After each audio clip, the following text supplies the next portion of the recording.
Section 1. Hello, this is land transport information at Toronto Airport.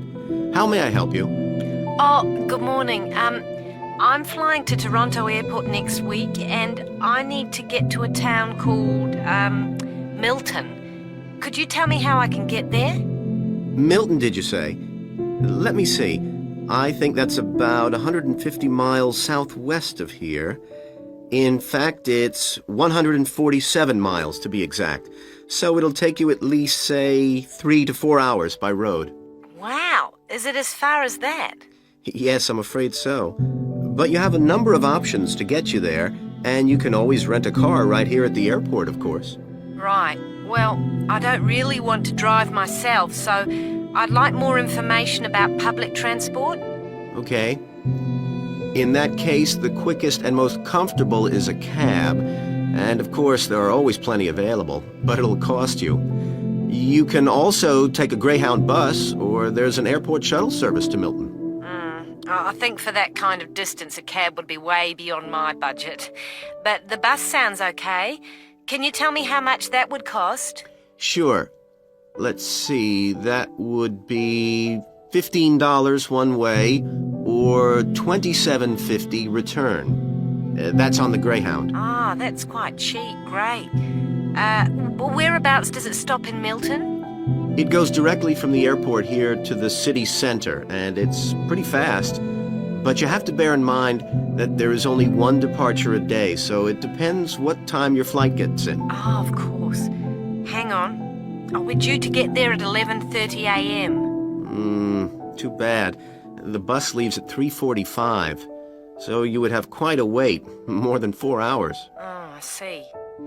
Well, what about the shuttle you mentioned? Okay, that's the airport shuttle that will take you from the airport right to your hotel or private address. It's a door-to-door service, and it would suit you much better because there's one every 2 hours. So how much does that cost? Let's see. Yeah, that's $35 one way, $65 return. So I guess it's a bit more expensive than the Greyhound. Oh, that doesn't sound too bad, especially if it'll take me straight to the hotel. But you do need to reserve a seat. Okay. Is it possible to make a booking right now, through you? Sure. Okay, I just have to fill this form out for you. So, what date do you want to book this for? The 16th of October. Oh, no. Sorry, that's my departure date. I arrive on the 17th, so book it for then, please. So that's the Toronto Airport shuttle to Milton. And this is for just one person, or...? Yeah, just me, please. Right. And you said your expected time of arrival was 11:30? So if I book your shuttle for after 12, let's say 12:30, that should give you plenty of time to, collect your baggage, maybe grab a coffee. Yeah, that sounds fine, as long as we land on time. Well, we'll take your flight details, so you don't need to worry too much about that. Now, what about the fare? What sort of ticket do you want? One way or... Yeah, that'll be fine, provided I can book the return trip once I'm there. No problem. Just allow a couple of days in advance to make sure you get a seat. And what is your name, please? Janet Thompson. Is that Thompson spelled with a P? No, it's Thomson. Okay. And you'll be coming from the UK? What flight will you be traveling on? Oh, it's Air Canada flight number AC936 from London Heathrow. Right. Now, do you know where you'll be staying? We need to give the driver an address. Yes, it's called the Vacation Motel, and I think it's near the town centre. Anyway, the address is 24 Kitchener Street. That's Kitchener Street. That's fine. Right, so that's $35 to pay, please. Have you got your credit card number there? Yes, it's a Visa card, and the number is 3303 8450 2045 6837. Okay. Well, that seems to be everything. Have a good trip, and we'll see you in Toronto next week. Yes, bye. Oh, thanks for your help. Section 2. Thank you all for coming to my talk this evening. It's nice to see so many people in the audience. For those of you who don't know very much about PS Camping, let me start by giving you some background information about the company. The company started 25 years ago. It actually opened as a retail chain selling camping equipment, and then, 20 years ago, it bought a small number of campsites in the UK and began offering camping holidays. The company grew rapidly and has been providing holidays in continental Europe for the last 15 years. If you book a camping holiday with us, you'll have a choice of over 300 sites. In Italy, we now have some 64 sites that we either own or have exclusive use of. France is where we have the majority of sites, and we currently have a project to expand into Switzerland. We also have a number of sites in northern Spain, particularly in the mountainous region of Picos de Europa. We've upgraded all these Spanish sites and improved them considerably from their original 3-star rating. We believe our holidays offer superb facilities for the whole family. Parents who want their children to be fully occupied for all or part of the day can take advantage of our children's activities. These are organised by our well-qualified and enthusiastic staff. Each day kicks off with a sports match, perhaps football or volleyball, followed by an hour of drama for everyone. This may include singing or dancing, mime or other activities. In the afternoon, there's a different art activity for each day of the week, including a poster competition or model making. What's more, our sites are truly child-friendly, and with this in mind, we operate a no-noise rule in the evenings. Children's evening activities usually finish at 9:30, or occasionally 10. And from 10:30, holidaymakers are expected to be quiet in the areas where there are tents. We want nothing to go wrong on a PS camping holiday, but if it does, we also want all our customers to be insured. If you haven't organised an annual insurance policy of your own, you'll need to take out the low-cost cover we offer, and we require that you arrange this when you make your holiday reservation. There are many advantages to choosing PS Camping and to recommending it to others. As a regular customer, you'll be kept informed of special offers, and your friends can benefit from 10% off their holiday, or book a luxury tent for the price of a standard one. In return, we'll send you a thank you present, which you can choose from a list of high-quality items. When it comes to our tents, these are equipped to the highest standard. We really do think of every essential detail, from an oven and cooking rings fuelled by bottled gas to mirrors in the bedroom areas. If you don't want to cook indoors, you can borrow a barbecue if you ask in advance for one to be made available. And there's even a picnic blanket to sit on outside your tent. Inside, a box of games and toys can be found, and children's tents can be hired if required. All tents have a fridge, and if you want to spend the day on the beach, for example, ask for a specially designed PS Camping cool box, which will keep your food and drinks chilled. There are excellent washing facilities at all our sites, with washing machines and clothes lines in the central areas, along with mops and buckets in case your tent needs cleaning during your stay. All sites have a cafe and or a shop for those who'd rather eat in than dine at a local restaurant. Section 3. Well, you've both been looking at different styles of managing individuals in companies and the workplace. How's the research going, Philip? Well, I've been looking at why individual differences are such an important area of management studies. When you think about any organisation, be it a family business or a multinational company, they're all fundamentally a group of people working together. But it's what these individuals contribute to their places of work that makes you realise how important they are. Of course, they bring different ideas, but it's also their attitudes and their experiences of learning. Diversity is important in these areas too. So why do people behave so differently from one another at work? There are lots of reasons, but research has shown that a lot of it comes down to personality. And the other factor is gender. It's a well-known fact that men and women do lots of things in different ways, and the workplace is no different. Did you look at the effects of this variation on companies? Yes, I did. On the positive side, exposure to such diversity helps encourage creativity, which is generally an asset to a company. But unfortunately, individual differences are also the root of conflict between staff, and they can lead to difficulties for management, which can sometimes be serious. Thanks, Philip.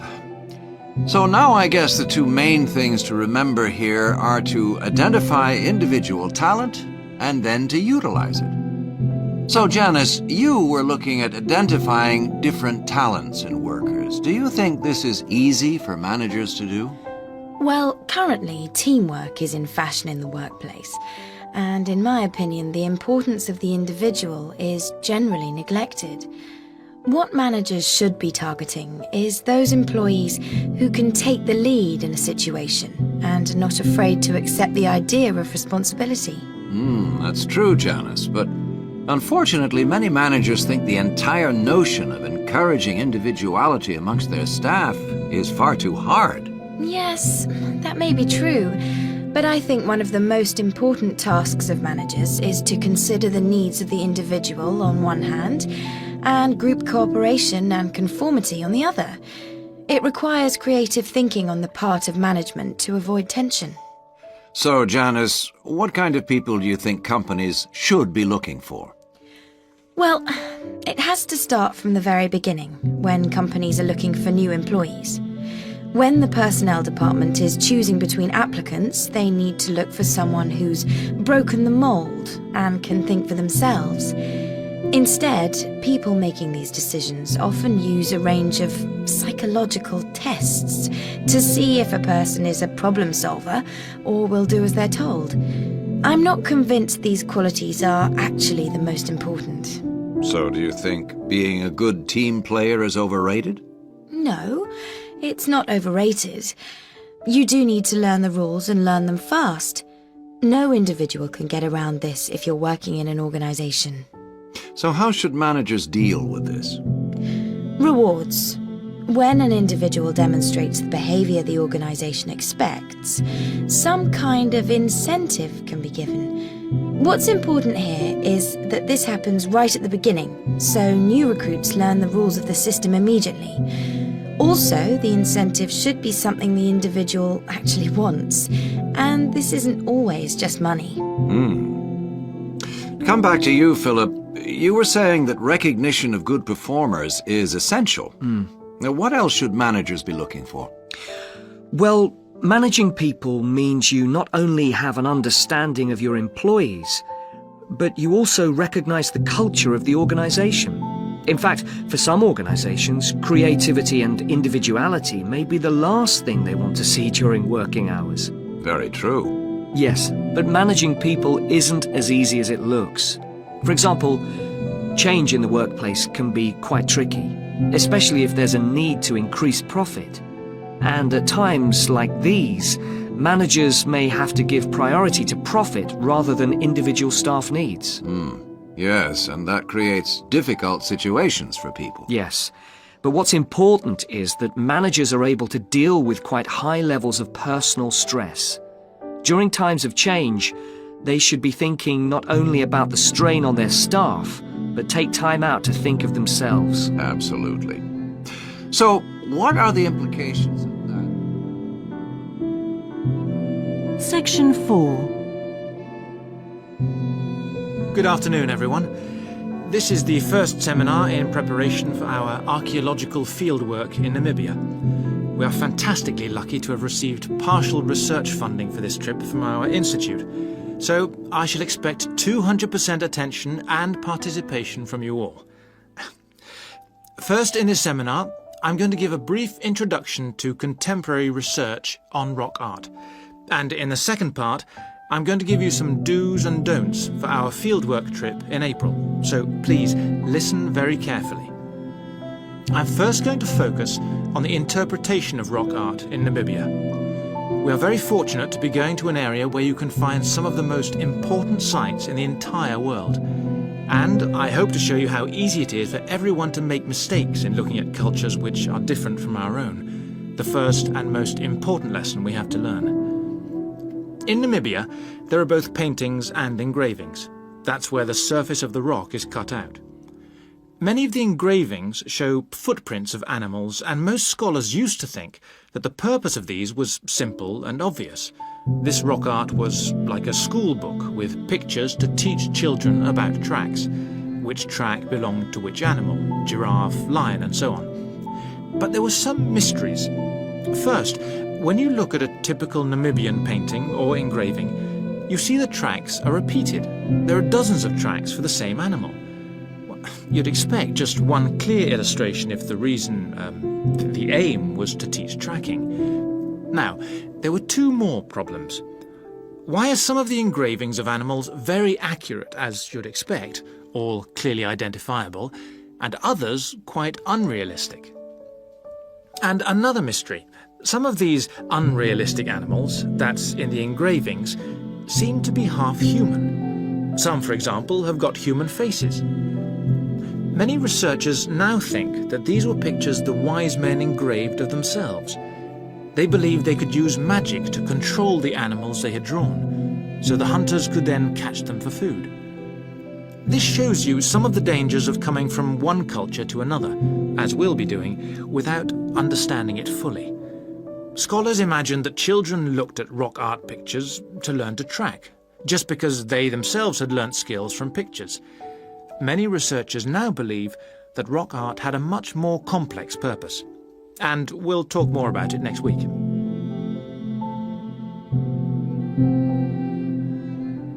Now, before I invite you to join in a discussion in this second part of the seminar, I'd like to make some very important points about our fieldwork, and in fact any field trip to look at rock art. We're going to a number of sites, and we won't always be together. The single largest problem faced by people who manage the sites is, yes, I'm sure you've guessed, damage caused by visitors, even though it's usually unintentional.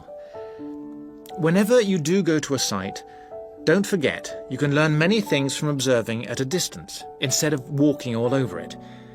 This can really help to reduce visitor pressure.